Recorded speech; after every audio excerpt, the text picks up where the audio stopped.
Hello my dear ones. आज इस video में मैं एक ऐसे केस के बारे में बताने जा रही हूँ जिसको सुनने के बाद हो सकता है कि आपकी भी आंखें नम हो जाएं, आपका भी दिल जो है वो भर आए, बिल्कुल ऐसा लगे आपको कि ऐसा भी हो रहा है, जिसकी वजह से मतलब एक टीनेजर बच्चा जो अभी अपनी टीनेज में एंटर किया है वो डिप्रेशन का शिकार होता जा रहा है। बहुत ही ध्यान से इस वीडियो को देखना है और इस वीडियो को ज़रूर से शेयर करना है, ताकि अगर ऐसा किसी भी घर में किसी भी बच्चे के साथ हो रहा है तो वहीं पर बंद हो जाए, माता पिता घर के अन्य सदस्य जागरूक हो जाएं कि आपकी ये हरकत भी आपके बच्चे को धीरे धीरे डिप्रेशन के मुंह में धकेल रही है। समझेंगे हम, ये बच्चा जो है ये महज 14 साल का बच्चा है। 14 साल का एक लड़का है जो 9th क्लास में आया है, अभी 9th क्लास में पढ़ रहा है वो। और 9th क्लास में पढ़ते पढ़ते उसके कुछ दिनों से क्या हो रहा है उसके साथ एपिसोड्स की, उसको बहुत ज़्यादा रोना आ रहा है।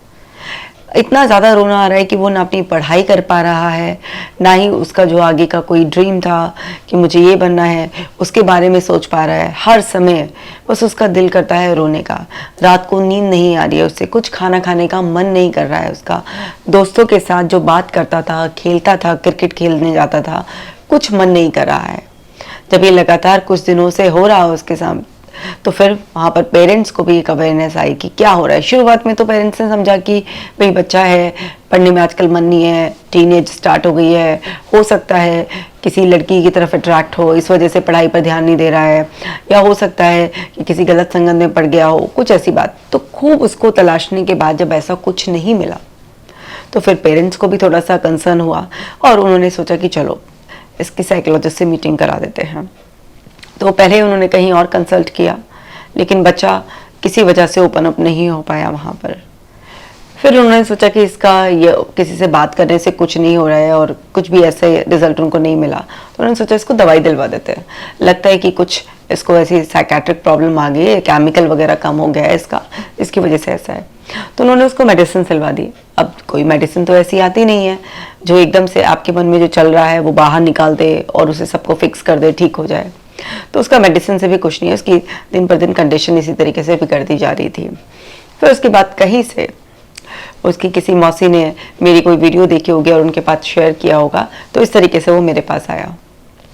जब वो मेरे पास आया तो वो ओपन अप होने में हेजिटेट कर रहा था, लेकिन क्योंकि बच्चा सिर्फ 14 ही साल का था तो उसको कनेक्ट कर कर इस तरीके से अपने मन का एहसास करा कर कि वो मेरे साथ कंफर्टेबल फील कर सकता है, शेयर कर सकता है, तो उसको बड़ी मुश्किल से इस तरह से एक विश्वास दिलाया गया कि वो अपने मन की बात कह सकता है। तो जहाँ पर उसकी स्टडी में ग्रेड्स कम हो रहे थे, उसको नींद नहीं आ रही थी, वो सारा विड्रॉल सिम्टम्स आ रहे थे कि हर जगह से ना फ्रेंड से बात करना, ना क्रिकेट खेलने जाना, वो सब क्या हो रहा था, उसके पीछे का रूट कॉज क्या था, और वो रूट कॉज था उसका अकेलापन। वो अपने माता पिता का इकलौता लड़का है, उसका कोई बहन भाई कोई नहीं है। माता पिता रहते हैं, एक घर में दादी रहती है। अब दादी जो है वो बेड रिडन है, दादी ऐसा नहीं कि उनके पास बैठ के बात कर लो, उनकी वो कंडीशन नहीं है। उसके फादर जॉब में है, उसकी मदर भी जॉब करती है। तो अब फादर मदर दोनों वर्किंग हैं, और अब से नहीं, छोटेपन से, जब से वो छोटा था बिल्कुल, तब से उसके मदर फादर वर्किंग है। कोई दिक्कत नहीं है, मदर फादर आजकल वर्किंग होते हैं। अगर वो बच्चे को सफिशिएंट टाइम, लव, अफेक्शन मिल रहा हो तो पेरेंट्स का वर्किंग होने में कोई दिक्कत नहीं है। बट दिक्कत उसको किस बात से हुई, वो ये कि उसकी कोई सुनने वाला नहीं है।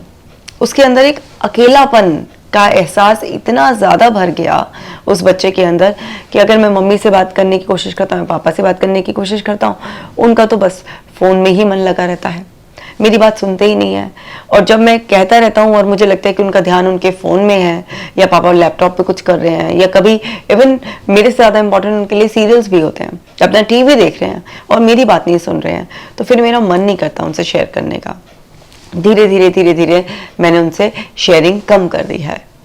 और अब वो पूछते भी हैं, जब से मेरी तबीयत खराब हुई है, कि क्या हुआ है, हमसे कहो अपने मन की बात। तो मुझे ऐसा लगता है कि इन्होंने कभी मेरी बात तो सुनी नहीं है, अब ये क्या सुनेंगे, और बल्कि और मुझे डांटने लग जाएंगे। क्योंकि जब भी मेरी तबीयत इस तरीके से ख़राब होनी शुरू हुई थी, तब ये मुझे डांट रहे थे, मुझ पर शक कर रहे थे कि लड़की का कोई चक्कर तो नहीं है, या फिर किसी और तरीके से कोई और बात तो नहीं है। और उनका ध्यान इस बात में नहीं था कि मुझे उनकी ज़रूरत है, कि मैंने कई बार उनसे कहने की भी कोशिश करी, डायरेक्टली इनडायरेक्टली, लेकिन वो हमेशा ये बात कहते हैं, और क्या करें तुम्हारे लिए, जान ही दे दे क्या, सब कुछ तो तुम्हें फैसिलिटी दे रखी है, तुम्हें ये दिला रखा है, तुम्हें वो दिला रखा है, और इससे ज़्यादा हमारे बस की कुछ नहीं है, तुम बिगड़ गए हो, तुमको क्योंकि सब कुछ दिला रखा है ना, इस वजह से तुम्हारे ये हालत हो रही है। उन बच्चों को देखो जिनके पास कुछ भी नहीं होता है, लेकिन तुम्हारे पास मुंह खोलते ही मुंह में सब कुछ भर दिया जाता है, इस वजह से तुम बिगड़ गए हो। आप देखिए, अगर कोई बच्चा आपसे ये बात कह रहा है कि उसे आपकी ज़रूरत है, और आप उसे ये एहसास दिला रहे हैं कि आपने उसे कितना सामान दिला रखा है, और आप सोच रहे हैं कि उस बच्चे की मेंटल कंडीशन बिल्कुल अच्छी रहेगी, वो बच्चा हंसता मुस्कुराता बहुत अच्छा रहेगा, आपके लिए अच्छे अच्छे ग्रेड्स लेकर आएगा, एक दिन कुछ बनकर आपका नाम रोशन करेगा, ऐसा बिल्कुल भी नहीं होगा। क्योंकि दादी की कंडीशन नहीं है जिनसे दादी से बात कर सके, वो मम्मी पापा के पास बिल्कुल फुर्सत नहीं है, बहन भाई उसका कोई है नहीं, अगर वो ज़्यादा दोस्तों से बात करता है या ज़्यादा सोशल मीडिया पे लगता है कहीं पर, तो भी आपको बहुत ज़्यादा प्रॉब्लम है, आपको लगता है वो बिगड़ रहा है, वो पढ़ाई नहीं कर रहा है। और उस बच्चे ने बताया, मतलब मुझे भी सुनकर इतना दुख हुआ, ऐसा लगा कि आंखें भर आई और आंखें छलकने को तैयार हो गई, जब उस बच्चे ने कहा कि मैडम, जब मेरे अंदर इतना अकेलापन हुआ तो मैं क्या है कि आपको क्या बताऊं, आप क्या मेरे बारे में सोचोगे। मैंने ना अपनी क्लास की कुछ लड़कियों से फ्रेंडशिप करने की कोशिश की ताकि मैं उनसे अपने मन की बात शेयर कर पाऊँ, लेकिन किसी से मैं अपने मन की बात शेयर नहीं कर पाया। मुझे अंदर से डर लगता है कि जब मेरे मम्मी पापा मेरी बात नहीं सुनते हैं तो और कोई क्या मेरी बात सुनेगा। पूछती भी है मेरी वो फ्रेंड बनी जो कि बता तेरे मन में क्या बात है, हम सुनेंगे। और जब भी कोई मैं किसी को अपनी मन की बात बताता हूँ और वो इधर उधर देख रहा होता है या मुझे लगता है कि वो इंटरेस्टेड नहीं है, तो बस मैं फिर अपनी बात कह नहीं पाता। तो उसने गर्लफ्रेंड्स भी बनाने की कोशिश की, एक 14 साल के बच्चे ने, सिर्फ किस लिए, क्योंकि उसके मन में ये था कि मुझे अपने मन की बात कहनी है। उसने कहा बॉयज़ जो मेरे दोस्त हैं उनसे मैं कुछ कहने की कोशिश करता हूँ तो वो मजाक उड़ाते हैं मेरा, उन्हें लगता है क्या लड़कियों की तरह ऐसा कर रहा है, तुझे शेयर करने के लिए चाहिए, क्यों इमोशनल हो रहा है, इस तरीके से मेरा मजाक उड़ाते हैं। तो मैं उनसे भी कुछ नहीं कह पाता, मैं किससे कहूँ। तो मैंने कहा कोई तो होगा बेटा आपके घर में, कोई आपका रिलेटिव या कुछ नहीं है। जो मासी ने आपकी वीडियो मम्मा को भेजी थी, बस वो मौसी अच्छी है, उनसे मैं बात कर पाता हूँ, लेकिन मौसी भी बिजी रहती हैं बहुत, उनकी भी अपनी फैमिली है, तो मुझे लगता है कि वो कितना मेरी बात सुनेंगी और कितना सपोर्ट करेंगी, वो हमसे दूर भी रहती हैं। तो आप ये देखिए, एक छोटे से 14 साल के बच्चे के मन में क्या क्या चल रहा है। मतलब उसके घर में उसके माता पिता के पास इतना समय ही नहीं है कि वो उसकी बात सुन सके, और उसका इफ़ेक्ट जो आ रहा है, उसके ग्रेड्स डाउन हो रहे हैं, बच्चे को नींद नहीं आ रही है, या वो अपने जो सोशल कनेक्शन है उनसे विड्रॉ कर रहा है, वो तो माता पिता को लक्षण के रूप में दिख गया। उनको ये तो चलो समझ में आ गया कि बच्चे के साथ कुछ प्रॉब्लम है, लेकिन उन्होंने इस बात को इम्पोर्टेंस देने की कि जब उनका बच्चा तरह तरह से ये शो करने की कोशिश कर रहा है कि मुझे आपकी ज़रूरत है, उस ज़रूरत को समझे बिना बस उसको इस तरीके से मतलब नीचा दिखाना, इस तरीके से उस पर हावी होने की कोशिश करी कि तुमको और कितनी सुख सुविधाएं दें। तो इस वीडियो को बनाने का जो पर्पस है वो ये है, एक इम्पॉर्टेंट मैसेज आप लोगों को देना कि अगर आपके परिवार में कोई बच्चा ही नहीं, कोई बड़ा भी अगर अकेलापन इस तरीके से महसूस करेगा, उसे लगेगा कि मेरे पास सुख सुविधाएं, सामान सब कुछ है, लेकिन मेरे अपने ही नहीं है, मेरे को कोई प्यार नहीं करता, मेरी कोई बात सुनने में इंटरेस्ट नहीं है, कोई मुझे समय नहीं देना चाहता, तो उसके लिए वो सारी सुख सुविधाएं बिल्कुल बेकार हो जाएंगी। ये बहुत ही गलत सोच है, जहाँ पर एक माता पिता या कोई भी घर का सदस्य ये सोचता है कि सुविधाएं दे दीजिए,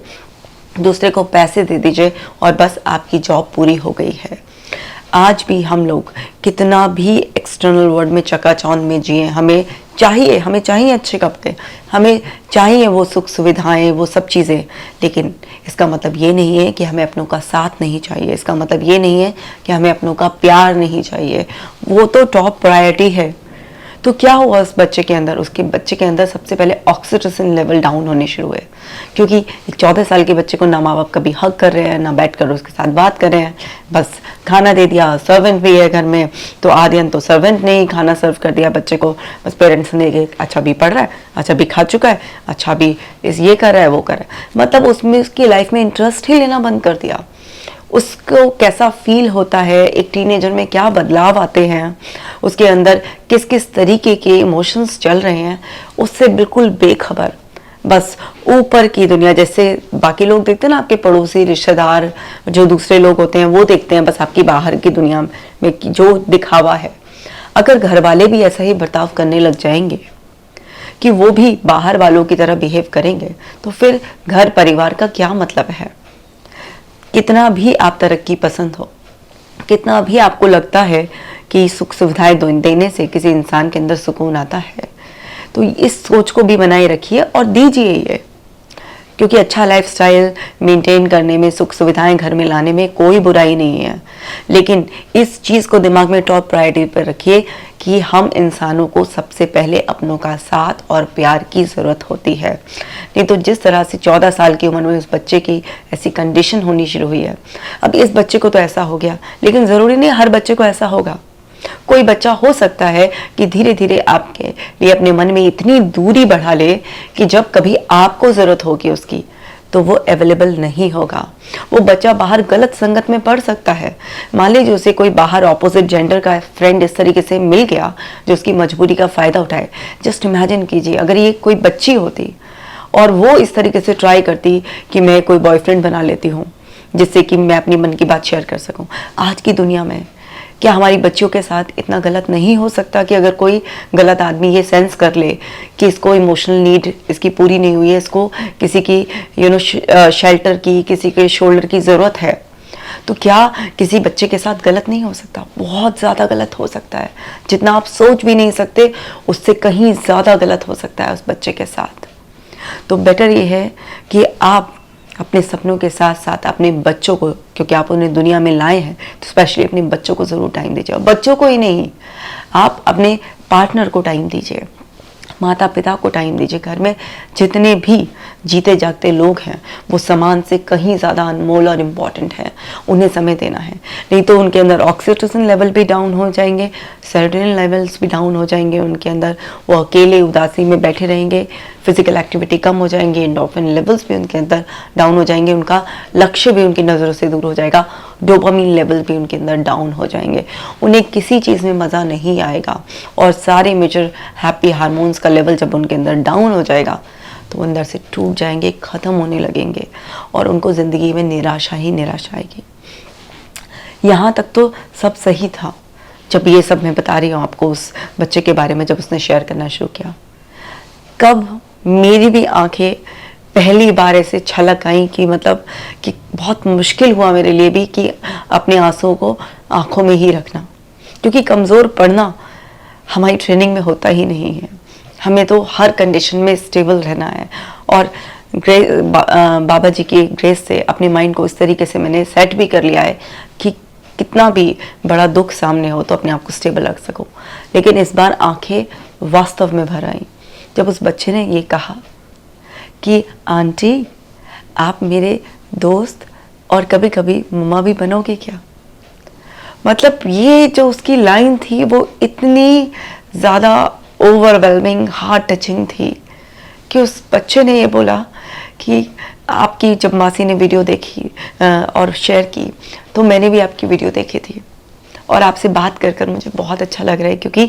पहली बार मुझे ऐसा लग रहा है कि कोई मेरी बात बहुत ध्यान से सुन रहा है, कि आप मेरी तरफ ही ध्यान दे रहे हो। तो उस बच्चे ने इतने प्यार से सॉफ्ट उसमें बोला कि आंटी क्या आप मेरे दोस्त और कभी कभी मेरी मम्मा बनोगे, जो मुझे समझ सके कि मैं अपने मन की बात आपसे शेयर कर दूंगा। अब ये देखिए वो बच्चा मुझसे कितने टाइम तक कनेक्ट रहेगा कि वो मतलब अपनी सिर्फ बात शेयर करने के लिए उसको एक थेरेपिस्ट चाहिए, उसके घर में उसके माता पिता हैं, मतलब वो जिम्मेदारी नहीं निभा सकते एक दोस्त की और माँ की और पिता की, जो उसे बाहर एक साइकोलॉजिस्ट में, काउंसलर में ये रिश्ते ढूंढने पड़ रहे हैं। तो ये जो है ये हम सबके लिए कितना आई ओपनर जैसा है कि आपको समझना है कि अपनों को टाइम देना शुरू कीजिए, क्योंकि जब आप अपनों को टाइम देते हैं तभी वो जो सुख सुविधाएं आप उनके लिए जुटाते हैं वो उनको कुछ खुशी का एहसास दे सकती हैं। लेकिन जो इंसान एक बार डिप्रेशन के मुंह में चला गया, उसके लिए वो जो सुख सुविधाएं आप जुटा रहे हैं वो सब बेमायने हो जाएंगी। क्योंकि वो सब तभी अच्छा लगता है जब हमारे रिश्तों में प्यार हो, सुरक्षा का एहसास हो। उसके बिना वो सब कुछ बेईमाना लगता है, मीनिंगलेस हो जाता है बिल्कुल कंप्लीटली। तो खैर, उस बच्चे के पेरेंट्स को भी ये चीज़ समझाई जा रही है, रियलाइज़ कराया जा रहा है। और अभी ये केस ख़त्म नहीं हुआ, ये केस चल रहा है। लेकिन ये शेयर करना आपसे बहुत ज़रूरी था, क्योंकि इतने में उसको हील करूँगी, आगे कुछ महीनों में उसके पेरेंट्स सारे चेंज करेंगे और वो ठीक होगा, ठीक तो हो ही जाएगा वो सब कुछ। लेकिन इतने में न जाने कितने और घर में इस तरीके के हालात पैदा हो जाएंगे। तो उससे बचाने के लिए मैंने पहली बार किसी केस के चलते चलते ये वीडियो को बनाया है। तो उम्मीद करती हूँ कि आपको समझ में आ गया होगा कि क्या गलती करने से बचना है। इस केस को डिस्क्राइब करने में ही सॉल्यूशन छिपा हुआ है कि अपनों को समय दीजिए, क्योंकि अकेलापन एक बहुत बड़ा कारण बन रहा है डिप्रेशन में जाने का। इस वीडियो को ज़रूर से शेयर करना है आपको, मेरी रिक्वेस्ट है आपसे, क्योंकि मैं चाहती हूँ कि आप सब मेरे मिशन में साथ दें, ताकि कोई भी अगर ये गलती कर रहा होगा तो उसकी गलती वहीं पर रुक जाएगी और किसी की ज़िंदगी बच जाएगी।